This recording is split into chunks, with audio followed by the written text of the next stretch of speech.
एक लड़का बुलाया मैंने सरफराज, क्योंकि मैं उन पर बड़ा भरोसा करता हूँ, क्योंकि अपना पहाड़ी आदमी अपने शान गद्दारी कर सकता है, बाहर का आदमी तमाशा कभी गद्दारी नहीं करेगा। क्या पहाड़ की जनता गद्दार है?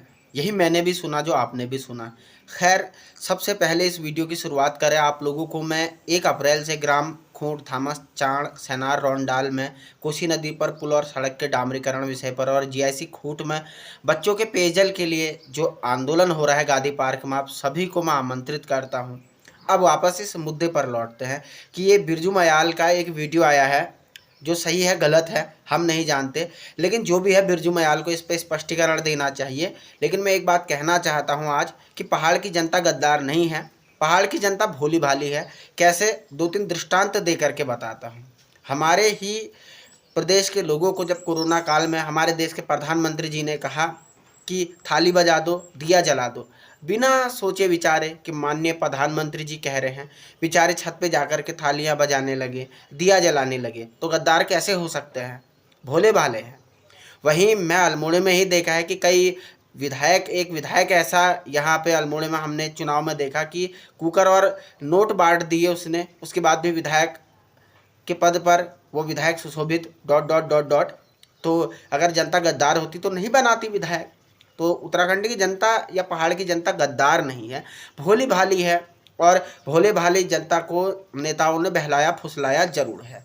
तो इस वीडियो पर बिरजू मयाल को भी अपना स्पष्टीकरण देना ही चाहिए। और कुछ छोड़े जा रहा हूँ, जो कल हम ग्राउंड पे गए थे, उस वीडियो को आप देखिए कि क्या हो रहा है इसमें, कैसे हालात हो।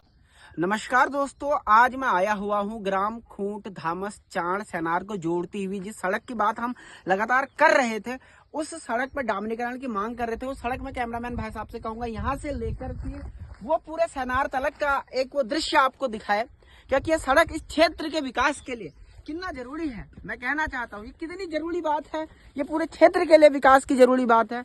और मैं लगातार कहता हूँ कि अगर ये क्षेत्र, ये सड़क इस क्षेत्र में विकसित हो गई, ये सड़क इस क्षेत्र में विकसित हो गई, तो हमारे क्षेत्र की 25,000 से अधिक जनता को कहीं ना कहीं इसका लाभ मिलेगा।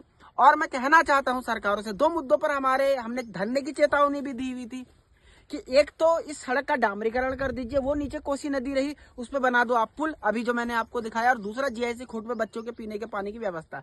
कहने के लिए भारत रत्न गोविंद वल्लभ पंत जी की धरती है, लेकिन इस धरती में क्या हो रहा है? विकास बिल्कुल लेटा पड़ा हुआ है और कोई भी अधिकारी एसी कमरों को छोड़ करके यहाँ पर आने के लिए तैयार नहीं है। तो मैंने आज सोचा कि इस चिलचिलाती धूप में वहां जाऊं, देखूं सही कि क्या स्थितियां हैं। और ये झाड़ियां बेतरतीब तरीके के ये चीजें दिख रही है, और मैं उम्मीद कर रहा हूं कि सरकार इस बात को हल्के में नहीं लेगी, अन्यथा जो है बड़े आंदोलन की हम तैयारी कर रहे हैं।